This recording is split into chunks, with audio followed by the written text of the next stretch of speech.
નમસ્કાર, સ્વાગત છે આપનું સ્પેશિયલ રિપોર્ટમાં. સ્પેશિયલ રિપોર્ટમાં વાત કરીશું ફાધર્સ ડેની, કારણ કે પિતાનું આપણા જીવનમાં ખૂબ જ મહત્વ છે. પિતા આપણી શક્તિનો મુખ્ય સોર્સ કહેવાય છે કે આપણા જીવનના શિલ્પકાર અને જેમની હયાતીમાં જ આપણા જીવનની સમૃદ્ધિ છે. પ્રેમ અને સ્નેહના સાગર, માર્ગદર્શક અને ગુરુ પણ તેમને કહી શકાય. અને જેમના શિસ્તના પાઠ આપણા જીવનનો એક આધાર બની જાય છે. આપણા ઘરનું સુરક્ષા કવચ છે આપણા પિતા, અને જેમનું આપણા જીવનમાં અમૂલ્ય યોગદાન હોય છે. અને તમે જુઓ કે જેમના કઠોર શબ્દ હોય, પણ એ કઠોર શબ્દોમાં લાગણીઓનો ક્યાંક અવિરત પ્રવાહ વહે છે. અને એ જ વર્ણવાનો દિવસ એટલે ફાધર્સ ડે. જો તમને કોઈ પૂછે કે આ દુનિયામાં સૌથી વહાલું તમને કોણ છે, તો તમે ઝટ દઈને જવાબ આપી દેશો મમ્મી. કારણ આપણને સૌથી વધુ વાલી આપણને આપણી મમ્મી લાગતી હોય છે. અને મમ્મી પણ આપણને ખૂબ લાડકોડથી ઉછેરે પણ છે. પરંતુ આપણે સૌ આ મમ્મીના પ્રેમમાં કદાચ પપ્પાને સંપૂર્ણપણે વિસરી ગયા છીએ. ફક્ત મમ્મીના પ્રેમથી જિંદગી નથી જીવાતી. જીવનમાં આવતા સંઘર્ષોમાં અને મુશ્કેલીઓમાં પ્રતિપળ પિતા જ આપણા માર્ગદર્શક હોય છે. પિતાને પ્રેમ દર્શાવતા નથી આવડતું, પરંતુ પિતાને પોતાના સંતાનોની હંમેશા ચિંતા તો રહેતી જ હોય છે. આ બધી વાત એટલે કહી રહ્યો છું કારણ કે જૂન મહિનાના ત્રીજા રવિવારે વિશ્વભરમાં ફાધર્સ ડે ઉજવવામાં આવે છે. ફાધર્સ ડે બાળકોના જીવન અને મૂલ્યોને આકાર આપવામાં પિતાની મહત્વપૂર્ણ ભૂમિકાને સ્વીકારે છે. આ દિવસ પિતા અને બાળકના બાળપણથી લઈને પુખ્તાવસ્થા સુધી તેના જીવનમાં તેમની મહત્વપૂર્ણ ભૂમિકાની ઉજવણી કરવાનો દિવસ છે. સામાન્ય રીતે ફાધર્સ ડેના સેલિબ્રેશનમાં ગિફ્ટ, ડિનર અને અલગ અલગ એક્ટિવિટીઝનો સમાવેશ થાય છે. દર વર્ષે જૂન મહિનામાં ત્રીજા રવિવારે દેશભરમાં ફાધર્સ ડે ઉજવવામાં આવે છે. દેશભરમાં આ વર્ષે 2025માં 15 જૂને ફાધર્સ ડે ઉજવવામાં આવશે. નમસ્કાર મિત્રો, હું છું જય વસાવડા.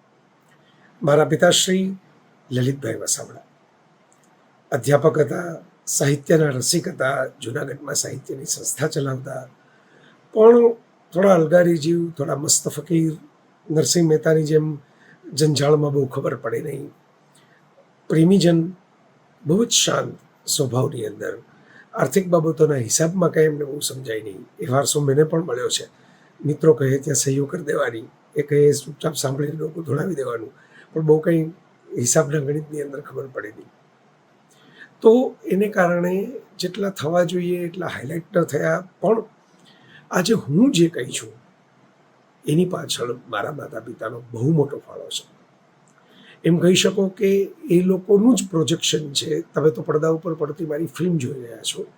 એનું આખું ઘડતર જે છે, એનું આખું પ્રેમથી ચણતર જે છે, એ લોકોએ કરેલું છે.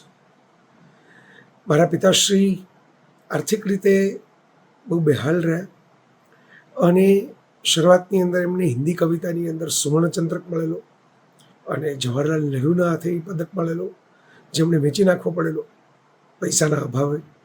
મારા દાદીબા ભામાબેન, એ એમને પેરાલિસિસનો હુમલો થયો. મારા પિતા રસોઈ બનાવતા શીખી ગયા. બીજા મારા કાકાઓ તો નોકરીને કારણે, સંસારને કારણે બહાર. એમના લગ્ન ત્યારે થયા નહોતા. પછી મારા મમ્મી સાથે પ્રેમ લગ્ન કર્યા, પપ્પા નાગર, મમ્મી પટેલ. અને એ પ્રેમ લગ્ન પણ મોટી ઉંમરે કર્યા. મારા દાદીબાને ગુજરી ગયા પછી પણ એમણે બાની બહુ સેવા કરી. હું જ્યારે મારા મામી ને બધા ભેગા થઈને પપ્પાને સાચવતા, ત્યારે હસતા હસતા એમ કહેતો કે ભાઈ તમે તમારા બાની બહુ સેવા કરી છે ને, એટલે તમને પણ જો પાછલી ઉંમરે કેવી લક્ઝરીવાળી સેવા મળે છે. બધા ખડે પગે તમારો બોલ ઝીલે, તમને બધા બોલાવે, બધા ચાહે. તમારા ફોટા મૂકીએ તો એ લોકોને ગમે, તમારા વિડીયો મૂકીએ તો લોકો વાવા કરે. અને મને બહુ એમના માટે લાગણી, બહુ પ્રેમ. હું મારા મિત્રોએ જોયું છે કે પરદેશ જાઉં તો ખાસ એમને ભાવે, ગળ્યું ભાવે તો સ્પેશિયલ એમના માટે મીઠાઈઓ વિદેશની કે ફ્રૂટ હોય, છેલ્લે દિવસે હું ખાસ એરપોર્ટ ઉપર જતા પહેલાં એ ભેગી કરું, એમની સાથે બેસું, વાતો કરું, બેગો ખોલીને બતાવું. એમને પણ દરવાજો ગમે ત્યારે ખુલે, એ પથારીવશ હાલતની અંદર હોય, પાર્કિન્સન્સ હતો, સ્મૃતિલોપ થઈ જાય, અને બીજા ઘણી બધી મેડિકલ તકલીફો. મારા માતુશ્રીનું નિધન વહેલું થયું, એના પછી પણ એમણે મને બહુ સાચવું, મને રસોઈ કરીને ખવડાવે. એ વખતે દરેક વખતે કંઈ મામી હોય ભેગા ત્યારે તો એવું હતું નહીં ગોંડલની અંદર. રસોઈવાળા બેન તો બપોરે આવતા. તો ક્યારેક મને મન થાય તો પપ્પા સરસ મજાની રસોઈ ખવડાવે ને રોટલી સિવાયની બધી રસોઈ અફલાતુન. મને તો એક જીવનનો મોટો અફસોસ છે કે એમના હાથની દાળ અને એમના હાથનું શાકનો જે વઘાર છે હું જ્યારે સ્વસ્થ હતા ત્યારે શીખી ન શક્યો.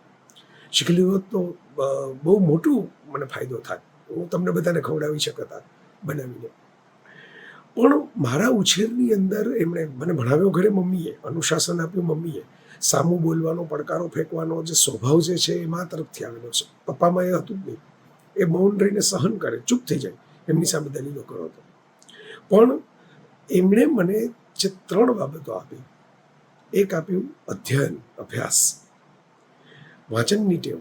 અવનવા પુસ્તકો લઈ આવે. મને હજી નવાઈ લાગે કે એ સમયે આવા રમકડાના આવા પુસ્તકો એ ગોંડલ જેવા ગામમાં ક્યાંથી રોજ લઈ આવતા હશે મારા માટે.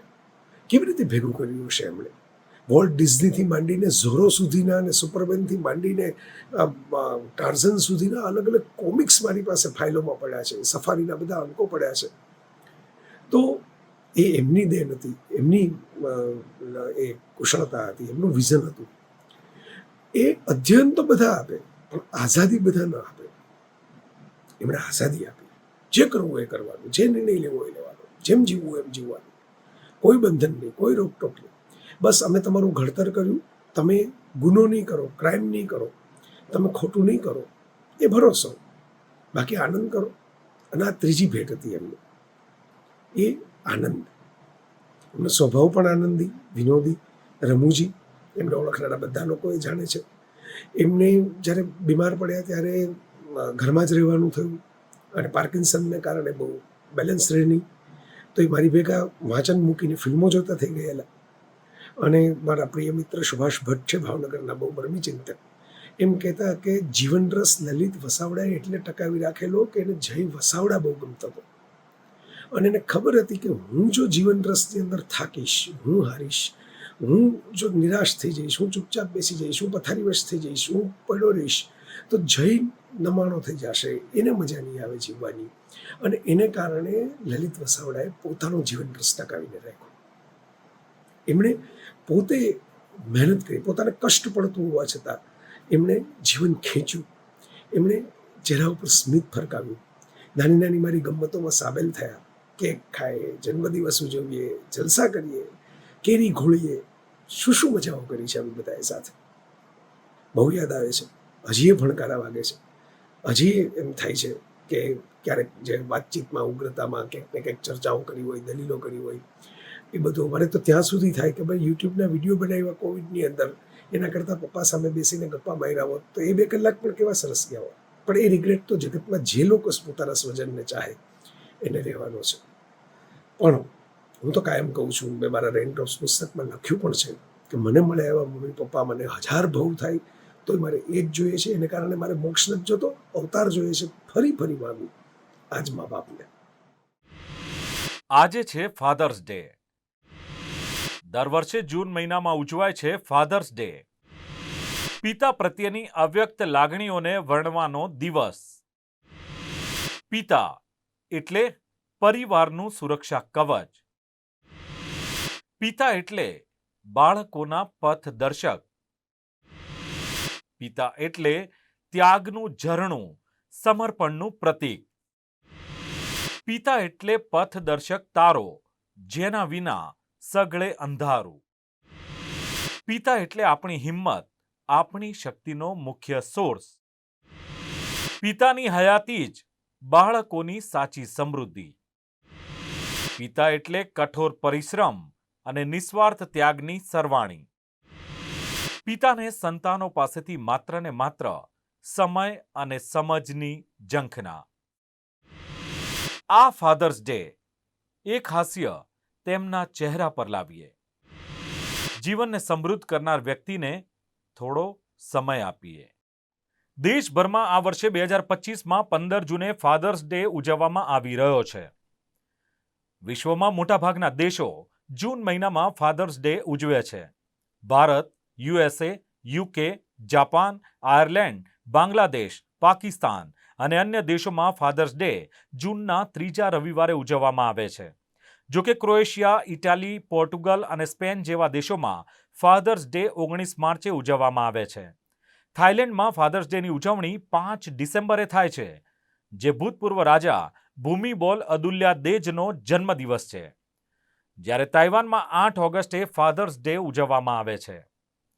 આમ તો જોઈએ તો ફાધર્સ ડેની શરૂઆત 5 જુલાઈ 1908ના રોજ પશ્ચિમ વર્જિનિયાના એક ચર્ચમાં યોજાયેલી સેવાથી થઈ હોવાનું માનવામાં આવે છે. આ ઉપદેશમાં પિતાઓનું સન્માન કરવામાં આવ્યું હતું, ખાસ કરીને મોનોંગા ખાણ વિસ્ફોટમાં જીવ ગુમાવનારા પિતાઓનું. જો કે આ એક વખતનો કાર્યક્રમ હતો, જેનો કોઈ વાર્ષિક ઉજવણી સ્થાપિત કરવાનો હેતુ જ નહોતો. ફાધર્સ ડેની આધુનિક વિભાવનાઓનો શ્રેય સોનોરા ડોડને જાય છે. તેમના પિતાએ એકલા હાથે તેમનો અને તેમના 5 ભાઈ બહેનનો ઉછેર કર્યો હતો. મધર્સ ડેની વધતી જતી લોકપ્રિયતાથી પ્રેરાઈ ડોડને લાગ્યું કે પિતા પણ આવા જ દિવસની માન્યતા માટે હકદાર છે, અને વર્ષ 1910માં તેમણે સ્થાનિક ચર્ચ, YMCA અને સરકારના સમર્થનથી ફાધર્સ ડે માટે ઝુંબેશ ચલાવી. શરૂઆતમાં તેણીએ 5 જૂન તેના પિતાના જન્મદિવસે આ પ્રસ્તાવ મૂક્યો હતો, પરંતુ આખરે જૂનનો 3જો રવિવાર પસંદ કરવામાં આવ્યો. પ્રથમ સત્તાવાર ફાધર્સ ડે 19 જૂન 1910ના રોજ વોશિંગ્ટનમાં ઉજવવામાં આવ્યો હતો, જેની શરૂઆતની સ્થાપના છતાં ફાધર્સ ડેને વ્યાપક માન્યતા મેળવવા માટે સંઘર્ષ કરવો પડ્યો, અને ડોડ તેના અભ્યાસમાં વ્યસ્ત થવાથી તેના પ્રયત્નો ચાલુ રાખી શકી નહીં, જેના કારણે આ દિવસની ઉજવણી ઝાંખી પડતી ગઈ. વર્ષ 1916માં વુડ્રો વિલ્સનથી લઈને ઘણા US રાષ્ટ્રપતિઓએ ફાધર્સ ડેને નેશનલ હોલિડે બનાવવાનો પણ પ્રયાસ કર્યો, પરંતુ કોંગ્રેસે વારંવાર આ દરખાસ્તોને નકારી કાઢી. વર્ષ 1966માં રાષ્ટ્રપતિ લિન્ડન બી જોન્સને જૂનના 3જા રવિવારને ફાધર્સ ડે તરીકે સત્તાવાર રીતે માન્યતા આપતી ઘોષણા બહાર પાડી હતી, અને વર્ષ 1972માં રાષ્ટ્રપતિ રિચાર્ડ નિક્સને તેના કાયદામાં સહી કરી, જેનાથી તેને કાયમી નેશનલ હોલિડે તરીકે જાહેર કરાયો. મારા ફાધર આર્મીમાં હતા. 1962 જે ચાઇના સાથે વોર થઈ હતી, 1965, 1971 જે પાકિસ્તાન સાથે વોર થઈ હતી, એ બધા વોરમાં મારા ફાધર પોતે એઝ અ વોરિયર ગયા હતા. સોલ્જરની લાઈફ ખૂબ જ ડિસિપ્લિન હોય છે, અને આજે પણ મારા પપ્પા બહુ જ ડિસિપ્લિન લાઈફ વિતાવે છે. આ જ ડિસિપ્લિન મને પણ શીખવાડ્યું છે, અને ખરેખર આઈ એમ સો ગ્રેટફુલ. પહેલાં તો બહુ ખરાબ લાગતું હતું જ્યારે પપ્પા ટકોર કરતો હતો કે આ સમય ઉપર કરવું જોઈએ, આ એવી રીતે કરવું જોઈએ, આ આમ થવું જોઈએ, પણ ખરેખર આજે મને એની કિંમત રિયલાઇઝ થાય છે. થેન્ક યુ સો મચ પપ્પા for all the lovely values of my life that you have given me. Happy Father's Day. મિત્રો, પિતાને જેટલી ઉપમા આપીએ એટલું ઓછું છે, કારણ કે પિતા તો એક વટવૃક્ષ છે કે જેની શીતળ છાયામાં આખો પરિવાર સુખ અને ચેનથી રહે છે. પિતા એ તો જીવનના ઘડતરનો આધાર છે, અને પિતા એટલે કાળજીથી ભરેલું કાળજું. પિતા એટલે કડકાઈ, સંસ્કારનું સુરક્ષા કવચ, નિષ્ઠાની નિશાની અને કરુણાનું મિશ્રણ.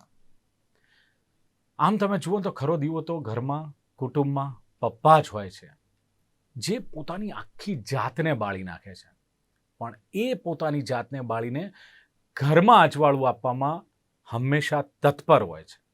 અને એટલે જ તો કહેવાય છે કે પરિવારનો મજબૂત આધાર સ્તંભ એટલે પિતા. આ દિવસ વ્યક્તિના જીવનમાં પિતા અને પિતા જેવા વ્યક્તિઓના યોગદાનની પ્રશંસા કરવા માટે ઉજવવામાં આવે છે. પિતા બાળકના જીવનને ઘડવામાં મહત્વપૂર્ણ ભૂમિકા ભજવે છે. યોગ્ય મૂલ્યો કેળવવાથી લઈને તેમના બાળકોને સ્વસ્થ અને સકારાત્મક જીવનશૈલી વિકસાવવામાં પણ પિતા મદદ કરે છે, અને એક પિતા બાળકોને તેમના જીવનના વિવિધ તબક્કામાં ટેકો પણ આપે છે અને તેમને યોગ્ય દિશામાં માર્ગદર્શન પણ આપે છે. પિતા પુસ્તકના લેખક શ્રી રાજ ભાસ્કર લખે છે કે પિતા પરિવારની ખુશી છે, પિતા ખુદ સંસાર છે, પિતા સંસારનો સાર છે, પિતા આચાર અને વિચાર છે, પિતા છે તો પરિવાર છે, પિતા છે તો તહેવાર છે, પિતા છે તો વ્યવહાર છે, અને પિતા છે તો પ્યાર છે. પિતા વિના જીવન આત્મા વિનાના ખોળિયા જેવું છે. પિતા સમગ્ર પરિવારના આંસુ લૂછતી બુસ્કોટની બાંય છે. પિતા બધાથી છુપાઈને રડતી આંખોની જાય છે. પિતા જ દુનિયા છે, પિતા જ જીવન છે અને પિતા જ સર્વસ્વ છે. નમસ્કાર, મારું નામ છે અમિત ખુવા, હાસ્ય કલાકાર, ને આ છે મારા પપ્પા જીતેન્દ્રભાઈ ખુવા. બહુ મજાના એક્ટર છે. આજે ફાધર્સ ડે નિમિત્તે તમામ દર્શક મિત્રોને મારે એક સુંદર મજાની વાત કરવાની છે. આજે પપ્પાની સામે એમની બાજુમાં બેસીને વખાણ કરવા થોડા મુશ્કેલ તો થઈ જાય, પણ બહુ મજા છે અમારી સાથે. 2004-5 થી ચોથા પાંચમાં મળતો હતો ત્યારથી મારી કોમેડી કરિયરની શરૂઆત થઈ હતી. અને 17 વર્ષની ઉંમરે કીધું તું મારે પહેલો ટિકિટ શો ઓર્ગેનાઇઝ કરવો છે, દેવું કરીને ભાઈ મસ્ત મજાની મારા માટે મૂડી લઈ આવ્યા હતા. અત્યારે બી મારી ગુજરાત ટૂરો જે થતી હોય છે એની અંદર પપ્પા મને ઓપનિંગ સ્પોટ તરીકે, દીકરાને બાપુજી ઓપનિંગ સ્પોટ કરે. કોઈ દા જોયો તમે કે અભિષેકભાઈ બચ્ચનની પિક્ચરમાં આમ નમિતાભાઈ બચ્ચને કીધું કે હું વીઓ ફ્રીમાં કરી આપી, એવું નહીં, પણ પપ્પા મારી જોડે રહેતા હોય છે. તો પપ્પા તમે બી મારા બે વખાણ કરી દો તો દર્શક મિત્રોને સારું લાગે. મારા દીકરા પર મને એક જ વાક્ય કાયમ કહેતો હોઉં છું ને આજે પણ કહું છું, proud of you my son. હા સર, જોયું તમે, આ એક કોપી કરેલું વાક્ય છે, કઈ નવું સૂચતું નથી એટલે આ જ બધી જગ્યાએ પેસ્ટ કરી દેતા હોય છે. પણ આજે અમારી બાપ દીકરાની જોડી છે એ એન્ટરટેનમેન્ટ ઇન્ડસ્ટ્રીની અંદર બહુ બચપનથી વખણાતી હોય છે. કે હું જયારે બાળ હાસ્ય કલાકાર તરીકે બી કામ કરતો તો કાઇનેટિક લઈને પપ્પા મને બધી જગ્યાએ પહોંચી જતા. એક પ્રોગ્રામ, એક રાતમાં 3 પ્રોગ્રામ અમે કરતા. એટલે એવું કહેવાતું કે આ બાપ દીકરા સાથે જ હોય. મેની ઓફ યુ નો, મારા દર્શક મિત્રોમાંથી ઘણા જાણે છે કે મને હિમોફિલિયા નામનો બ્લીડિંગ ડિસઓર્ડર છે, જેના કારણે મારી સાથે એકાદ વ્યક્તિને રહેવું જોઈએ જેથી અચાનક કોઈ પણ પ્રકારની તકલીફ થાય કે ઇન્ટરનલ કે એક્સટર્નલ બ્લીડ થાય તો એના ઇન્જેક્શન્સ યોગ્ય સમય આપી શકાય. એ કારણોસર પપ્પા મારી સાથે નાનપણથી બધી જગ્યાએ હતા. પણ પછી હું ધીરે ધીરે મેચ્યોર થયો, જાતે ઇન્જેક્શન્સ લેતો થઈ ગયો. એના પછી બી મારી પપ્પાની જોડી એવી થઈ ગઈ કે અમે જોડે જોડે રહેતા હોઈએ છીએ. પૈણી ગયો આમ તો હું, હવે પપ્પા એમની ઘરવાળી જોડે, મારી ઘરવાળી જોડે બી આમ આટા ફેરા મારતા હોઈએ જીવનમાં, પણ તો બી અમારી જોડી તો અખંડ અને અદભુત રહ્યા છે. એને તો પપ્પા આપણે એક કામ કરીએ, તમે તમારી ઘરવાળી હું મારી ઘરવાળી બેને કીધા વગર આપણે 2 જણા ગોવા ફરી આવીએ. એવું ના કરાય. જો અત્યારે ના પાડશે, કારણ કે એમની ઘરવાળી છે એ આ ચેનલની બહુ મોટી ફેન છે, એટલે મારી માં પણ મજા પડવાની છે એ જાણીને તમને બધાને કે આવી પણ એક યુનિક બાપ દીકરાની જોડી હોય જેમાં અમે બધું જ શેર કરી શકીએ. અમે જીએસટી થી લઈને ગર્લફ્રેન્ડ સુધીની બધી વાતો કરીએ. હું જીએસટી ની વાતો કરું, એમની ગર્લફ્રેન્ડ ની વાત કરીએ, એટલે અમે એકબીજાની સાથે બધું શેર કરી શકીએ. એવી અમારી દોસ્તી છે. આ દોસ્તીની સાથે તમને બધાને, દર્શક મિત્રોને, દરેક પિતાને, દરેક પુત્રને, બધાને સાથે મળીને અમારે એવું કહેવું છે કે આજે તમારા પપ્પાને મળો, ભેટો. મારી જેમ કદાચ ખભે હાથ મૂકવાનો સંબંધ ના હોય તો કમસે કમ આમ કરીને તો એટલીસ્ટ કહી દો કે હેપી ફાધર્સ ડે. મિત્રો, પિતા એ માત્ર કોઈ શબ્દ નથી. પિતા એ તો એક આખી જવાબદારી છે, અરે એક જીવન છે. પરિવારના પ્રેમ અને સુખ માટે પોતાનું બધું જ ન્યોછાવર કરનાર એ પિતા. અને કહેવાય છે કે પિતા એક એવું પાત્ર છે કે જેની આપણા સામાજિક જીવન વ્યવસ્થા જે છે એમાં ક્યાંક ને ક્યાંક અવગણના પણ થઈ રહી છે, આવી પણ ક્યાંક ચર્ચા છે. પિતાને જોઈએ એટલું મહત્વ નથી અપાયું.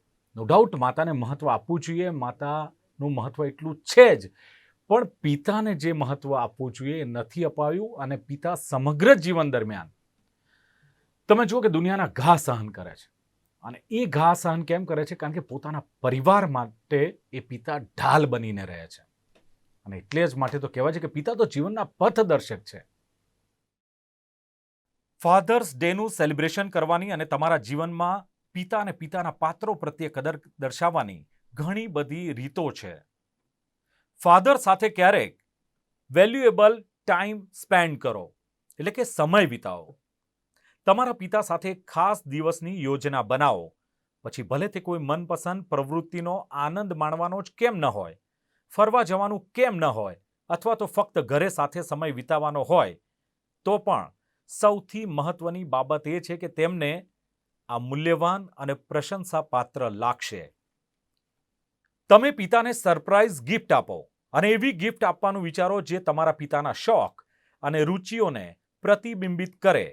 પછી ભલે તે પુસ્તક હોય, સાધન હોય કે પછી હાથથી બનાવેલી વસ્તુ હોય. સરપ્રાઇઝ ગિફ્ટ બતાવે છે કે તમે તેમના દિવસની, તેમના જીવનની કેટલી કાળજી લો છો અને તેમના દિવસને ખાસ બનાવવા માટેના તમે પ્રયત્નો પણ કર્યા છે. પિતા માટે ખાસ ભોજન બનાવો. તમારા પિતાનું મનપસંદ ભોજન બનાવો અથવા તો તેમને તેમના મનપસંદ રેસ્ટોરન્ટમાં લઈ જાઓ. સાથે ભોજન લેવું અને એકબીજાની સંગતની ઉજવણીને આનંદ માણવાની આ એક શ્રેષ્ઠ રીત છે. પિતાને કોઈ હૃદયસ્પર્શી સંદેશ લખો.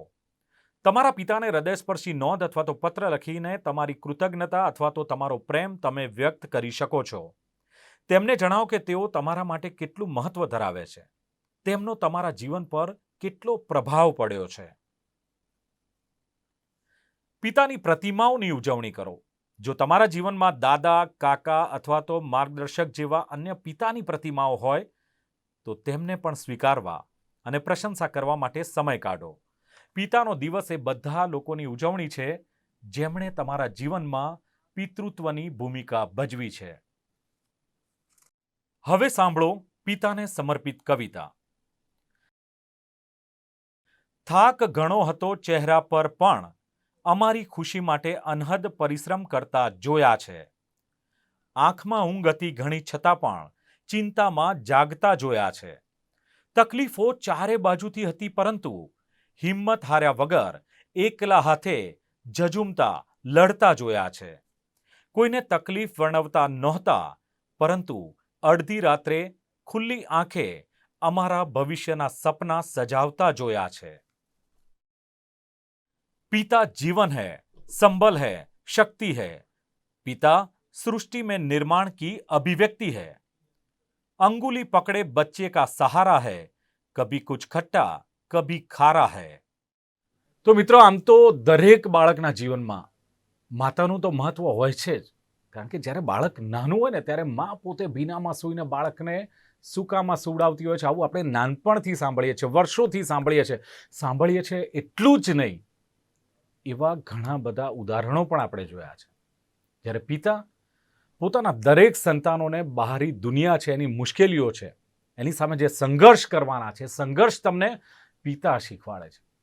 એવું કહેવાય છે કે માતા નો ડાઉટ ગર્ભમાં બાળક હોય છે ને ત્યારે એ માતા બાળકનો ઉછેર 9 મહિના પોતાના ગર્ભમાં કરે છે, પણ એ જ પિતા જ્યારે માતાના ગર્ભમાં એ બીજ રોપણ થાય છે ત્યારે એના દિમાગમાં એ માનસિક રીતે એ પિતા પણ એટલો જ તૈયાર થાય છે અને પોતાના બાળકનું ઘડતર કરવા માટે ભલે 9 મહિના માના ગર્ભમાં છે પણ એના દિમાગમાં તો એ બાળક છે જ.